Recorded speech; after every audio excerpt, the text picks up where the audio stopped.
할렐루야. 오늘도 화요일입니다. 제가 녹화를 그냥 하루에 한 거죠. 여러분, 어제 말씀드렸죠.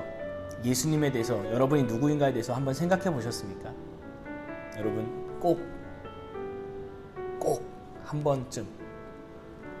번쯤이 아니라 사실 많이 생각을 해야 됩니다. 예수님을 생각하면 생각할수록 예수님 여러분에게 더 많이 깊게 다가오실 것입니다.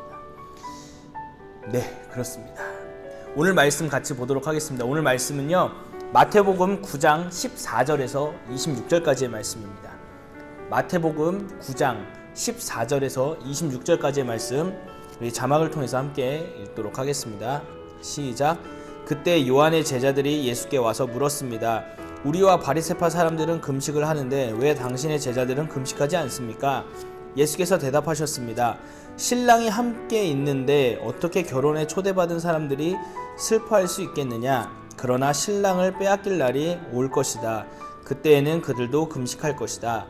낡은 옷에 새로운 천조각을 대고 깁는 사람은 없다.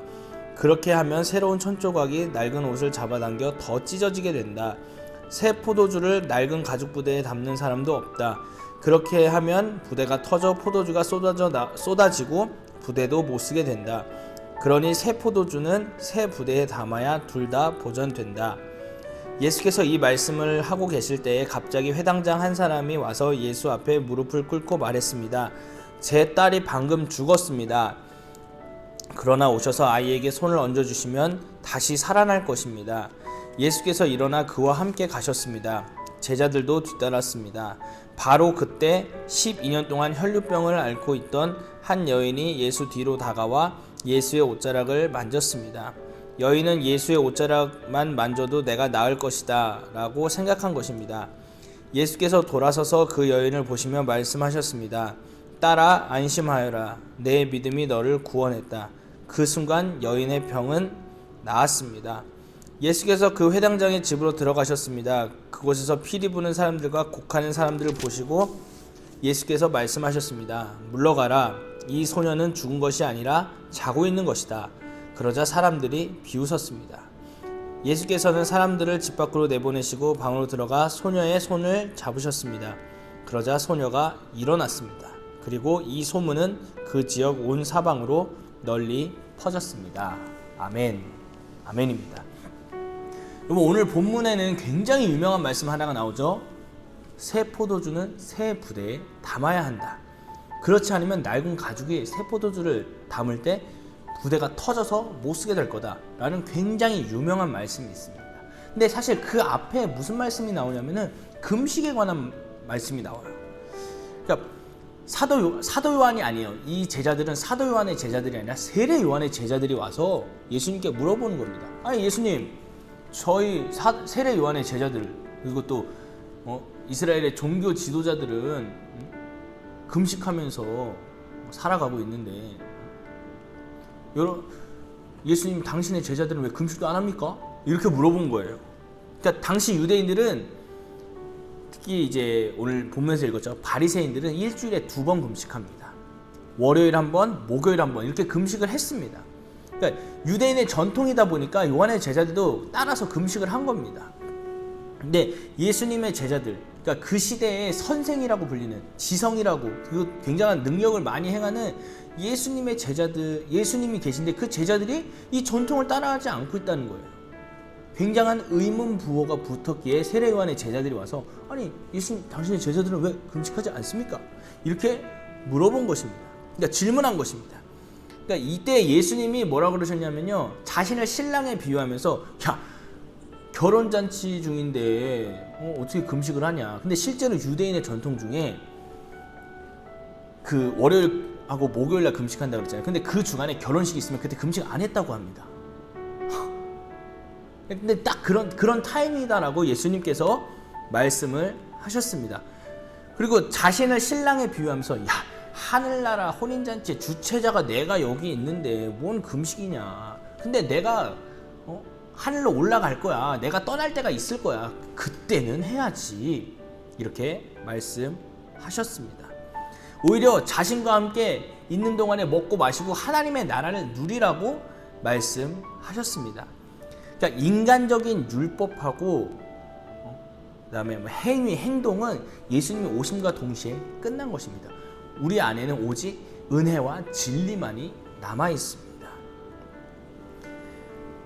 이 예수님께서 오셔서 우리에게 새로운 부대를 주신 겁니다. 은혜와 진리라는, 십자가라는, 새 생명이라는 새로운 부대를 주셨습니다. 근데 우리가 여전히 낡아 있는 거예요. 여전히 낡은 것을 쫓고 있는 겁니다. 여러분, 십자가로 거듭난 사람은 새 부대에 반드시 들어가야 됩니다. 예수님께서 주신 그 은혜와 진리의 충만함 가운데 들어가야지, 안 그러면은 터지는 거예요. 내가 낡아 있는 게 아니라 내가 낡아 있다는 거죠. 그러니까 내가 새 포도주가 됐는데도 낡은 것을 계속 찾고 있고, 그러니까 막 예수님 믿는다고 해서 죄 엄청 짓는 사람 있잖아요. 저 같은 사람 맨날 낡은 부대로 들어가려고 노력을 해요. 이게 어마어마한 괴리감이 있습니다, 여러분. 이때 예수님께서는 그냥 말씀하시는 거예요. 터지게 된다. 그러면 안 된다. 네가 나의 피로 예수 그리스도의 그 새 생명으로 태어났다? 그러면 너는 새로운 삶, 새로운 바운더리 안에서 살아야지. 안 그러면 또 옛날로 돌아가게 되어 있다. 이 말씀을 하신 것입니다. 여러분, 이 예수님 안으로 들어가셔야 됩니다. 다른 곳에 속하려고 생각하지 마십시오. 오늘 하루 내가 예수님께 속해 있다. 이 시간마다 예수님께 속해 있다라는 믿음이 하늘로부터 여러분 가운데 임하길 예수님의 이름으로 축복합니다. 그러니까 본문 후반부에 나오는 이제 혈루병 앓는 여인, 혈루병이라고 여러분 검색을 해보십시오. 굉장히 여성에게 있어서 참 수치스러운 병입니다. 이런 병이 있습니다. 이 병을 앓는 여인이 예수님이 그냥 길 가시는데 그냥 가고 계신 거예요. 근데 옷자락을 쓱 만져요. 그때 나음을 받았습니다. 예수님께서 다른 본문에 보면 능력이 나간 걸 아셨다 그랬어요. 무엇입니까? 내가 예수를 만나야지 이 새 생명을 얻는다.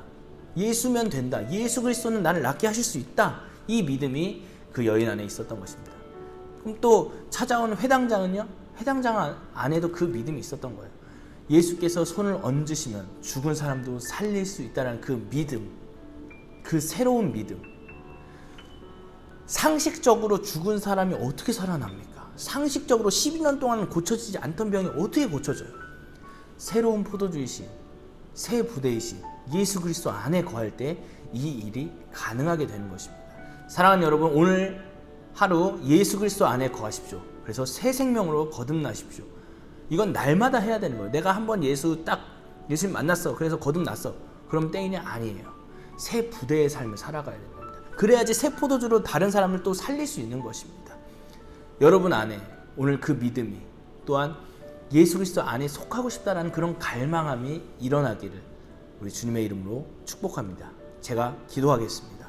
살아계신 하나님, 오늘도 일용할 양식을, 말씀을 허락하여 주시며 감사합니다. 부족한 종의 입술을 통해서 나가는 이 말씀이 주님, 듣는 이들에게 성령께서 가르쳐 주시고 성령께서 함께 하셔서 우리 예수 그리스도 안에 거하는 것이, 우리 예수 그리스도 안에서 사는 것이 새 생명과 새 부대야, 새 포도주의 삶이 얼마나 값지고 귀한 것인지 하나님 성령께서 깨닫게 하여 주시옵소서.